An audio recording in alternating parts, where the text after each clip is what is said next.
Bonjour les enfants, nous allons peindre une nouvelle sainte de la mythologie nordique, mais avant de la peindre, nous allons un petit peu nous remémorer le récit. Au début, il n'y avait rien. C'était le grand vide. Il séparait le feu et la glace, le Ginnungagap. Impossible de le traverser. Mais un jour,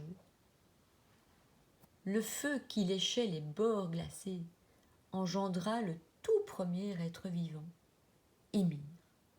Ce géant de glace était le seul à pouvoir franchir le grand vide.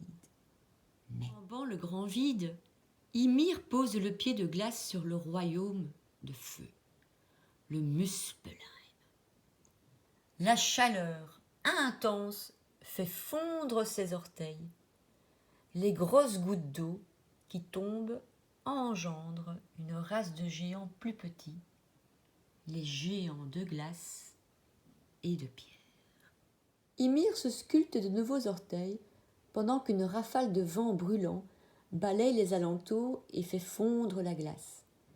Une créature au sang chaud apparaît au Doumla. Une énorme vache. Du lait coule à flot de ses mamelles.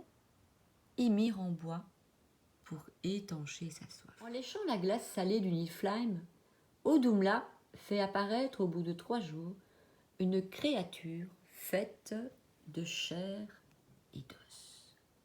Buri, grand, fort et beau à la chair chaude. Fou de rage, Ymir précipite Buri dans le grand vide.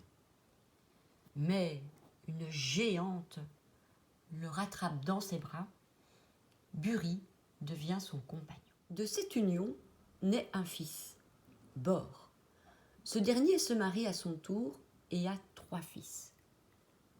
Odin, Vili et Vé, les premiers dieux, les Ases.